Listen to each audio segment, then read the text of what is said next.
Good morning children. मैं मोनल सिकरवार एक बार पुनः आपके सामने ऑनलाइन टीचिंग के थ्रू। डियर स्टूडेंट्स, ये आपकी क्लास 4th की हिंदी की बुक है निहारिका। हमने पार्ट 17 तक कंप्लीट कर लिया है और आज हम पढ़ेंगे पार्ट 18। पार्ट 18 जो है ये बहुत ही अच्छी स्टोरी है। इसको आप ध्यान से सुनेंगे। मैं पढ़ने जा रही हूँ। पार्ट 18 है यमराज का निमंत्रण।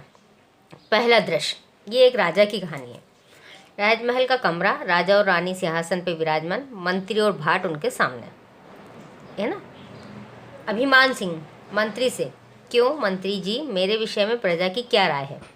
कृपापाल सिंह, महाराज सारी प्रजा प्रसन्न है, छोटे बड़े सभी आपकी प्रशंसा करते हैं। आपकी सच्चाई, दया और न्याय को कौन भूल सकता है? अभिमान सिंह कौन? राजा। कृपापाल सिंह कौन? उसका मंत्री। फिर राजा, रानी आप मेरे बारे में क्या सोचती हैं? सच सच बताइए। महामाया, ये रानी है। महाराज आपके समान कोई दूसरा राजा इस धरती पर नहीं है। अभिमान सिंह, राजा, गुणगानी जी आप मेरी बड़ाई के गीत तो रोज रोज गाते हैं, पर आज सच सच बताइए कि मैं आपको कैसा लगता हूँ? पंडित गुणगानी, वहाँ पर एक पंडित है, उसका नाम है गुणगानी। वो क्या बोलता है अब आगे?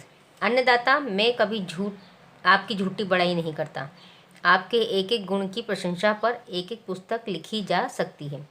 आप ऐसे वीर हैं कि जब आप चलते हैं तो पृथ्वी डगमगाने लगती है, हिमालय थर्राने लगता है और शेषनाग की पीठ पर छाले पड़ जाते हैं। लक्ष्मी तो आपकी आंखों में रहती है, सरस्वती तो आपकी जीप रूपी कमल पर बैठी वीणा बजाती है। आपके प्रताप से ही चंद्र सूर्य चमकते हैं। यदि आप ना हो तो सब जगह अंधेरा ही फैल जाए। महाराज आप तो बस आप ही हैं। ऐसे उनकी राजा की तारीफ करते हैं। आगे अभिमान सिंह, राजा, इसका मतलब मुझे अभी बहुत वर्षों तक राज करना चाहिए। तो एक साथ सब बोलते हैं, एक साथ राजा मतलब मंत्री, रानी और पंडित, कम से कम 100 वर्षों तक तो महाराज। दूसरा दृश्य। अब दूसरा दृश्य मतलब दूसरी समय की बात है। राजा एक सजे पलंग पर सोया हुआ, एक मोटा तगड़ा काला यमदूत आता है। राजा अचानक उठकर बैठ जाता है। मतलब राजा सोते रहते हैं, उनके सोने वाले कमरे की बात है, वो बताते हैं। अभिमान सिंह, तुम कौन हो? तुम मेरे महल में इस तरह कैसे घुस आए? यमदूत, मैं यमदूत हूँ, मुझे यमराज ने भेजा है, मैं तुम्हें नरक में ले जाने के लिए आया हूँ। तो राजा कहता है गुस्से से, अरे यमदूत, क्या यमराज को नहीं मालूम कि मैं पृथ्वी का प्रजापालक हूँ? मेरे चलने से पृथ्वी डगमगाती है, मेरी कृपा से लोग माला माल हो जाते हैं। यदि मैं ना रहूँगा तो यहाँ का काम कैसे चलेगा? सबकी देखभाल कौन करेगा? तुम सब भागो यहाँ से, नहीं तो मेरे पहरेदार तुम्हारे हाथों में हथकड़ी पहना तुम्हें काल कोठरी में डाल देंगे। ऐसा राजा यमदूत से कहता है। यमदूत कहता है हंसते हुए, चुप रहे, मैं तुम्हारी इन धमकियों में से डरने वाला नहीं हूँ। मैं यमराज का दूत हूँ, मैं तुम्हें लेकर ही जाऊँगा। अब तुम्हें जो कहना है यमराज से कहना। ऐसा यमदूत कहता है। तो फिर राजा कहता है, अरे द्वारपाल, जयपाल, हरपाल कोई है? दौड़ो, यह दुष्ट हमारे प्राण के लिए जा रहा है, यह हमारा कहना टाल रहा है। अरे दौड़ो, तलवार लेकर दौड़ो, रोको इसे। ऐसा राजा सबको आवाज़ लगाते हैं। तो यमदूत कहता है, अरे चुप भी रहो, अब तुम्हारी कोई नहीं सुन सकता। तुम्हारा चिल्लाना रोना बेकार है, संसार को तुम्हारी ज़रूरत नहीं है, तुम संसार के लिए मर चुके हो। तो राजा कहता है, नहीं यमदूत, यह बात नहीं है, मेरी प्रजा मुझे बहुत प्यार करती है, मेरे बिना वह अनाथ हो जाएगी। आप मेरी बातों को सच मानिए, मुझे छोड़ दीजिए, मैं आपको बहुत बड़ी जागीर दूंगा। जागीर यानी प्रॉपर्टी। यमदूत हंसते हुए, अच्छा तो तुम मुझे रिश्वत देना चाहते हो? जोर से, अब चलो जल्दी। तो राजा कहता है, दूतराज, मैं आपके साथ चलने को तैयार हूँ, पर सच मानिए, मेरे न रहने से राज्य का सारा कामकाज बिगड़ जाएगा, सब लोग समुद्र में कूदकर प्राण दे देंगे। तो फिर यमदूत कहता है, यह तुम सोचते हो, अपने मुंह मियाँ मिट्ठू बनने से कुछ नहीं होता है। तुम्हारे मरने से 3 आदमी भी दुखी होते तो मैं तुम्हारी प्रार्थना मानकर तुम्हें कुछ दिन और धरती पर रहने देता। तो अभिमान सिंह कहता है, आप विश्वास कीजिए, लोग मेरे बिना बहुत दुखी होंगे, चाहे तो परीक्षा लेकर देख लीजिए। तो यमदूत कहता है, अच्छा बताओ, किन 3 लोगों से पूछो कि तुम्हारे ज़रूरत है या नहीं है? तो राजा सोच समझ कर बोलता है, रानी, मंत्री और गुणगानी, भाट से पूछकर देख लें। मतलब जो उनकी तारीफ़ कर रहे थे तीनों लोग, उनके बारे में राजा उसको बोलता है। तो यमदूत कहता है, अच्छा तुम सांस रोक कर पड़े रहो, मैं तुम्हारे ऊपर एक चादर डाल देता हूँ, मैं धर्मराज का रूप धारण कर लेता हूँ ताकि वे सच सच बोलो, स्वीकार है तुम्हें?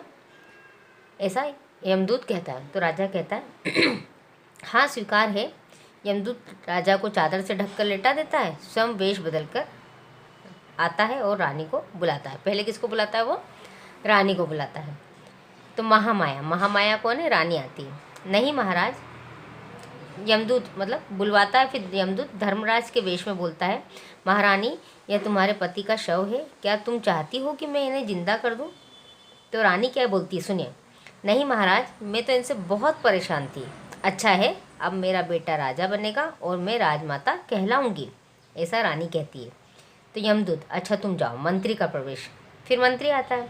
तो मंत्री कहता है, कहिए प्रभु क्या आज्ञा है? तो यमदूत कहता है, राजा का शव देख रहे हो, क्या इन्हें कुछ दिन और संसार में रहना चाहिए? ऐसा वो किससे पूछ रहे हैं? मंत्री से। तो मंत्री क्या कहता है, महाराज मैं तो इनसे बहुत परेशान था, ये मेरी कोई बात नहीं सुनते थे, बस अपनी ही कहते रहते और खुद तो पागल थे ही, हमें भी पागल बना रखा था। ऐसा मंत्री भी ऐसा बोल देता है।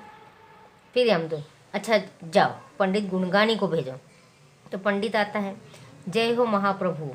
यमदूत, तुम राजा के भाट थे, अब वे संसार में नहीं रहे, तुम इनकी बड़ाई के 2 शब्द कह दो, ऐसा वो पंडित जी से कहते हैं। तो पंडित जी गुणगानी कहते हैं, प्रभु क्या कहें, राजा तो ऐसा घमंडी था कि पूछो मत, अपनी झूठी प्रशंसा से फूला रहता था, हम तो झूठी प्रशंसा करते करते थक गए, अच्छा हुआ जान छूटी, अब हमें झूठ तो ना बोलना पड़ेगा। राजा ने सुन लिया अपने कानों से, चलो अब सीधे नरक में। यमदूत राजा को ले जाता है और फिर वापस पर्दा गिरता है। मतलब इस कहानी में एक राजा की कहानी बताई गई है कि उसके बारे में किस तरह से उसको झूठी मतलब उसको भ्रम रहता था, है ना। तो वो यमदूत ने आके सारा उसका भ्रम तोड़ दिया, उसकी झूठी तारीफ़ें ख़त्म कर दी। डियर स्टूडेंट्स, ये पाठ 18 मैंने पूरा पढ़ा दिया है। नेक्स्ट एक्सरसाइज में मतलब नेक्स्ट वीडियो में हम इसकी बैक एक्सरसाइज करेंगे, ठीक है। मिलते हैं नेक्स्ट वीडियो में बैक एक्सरसाइज के साथ में। Thank you.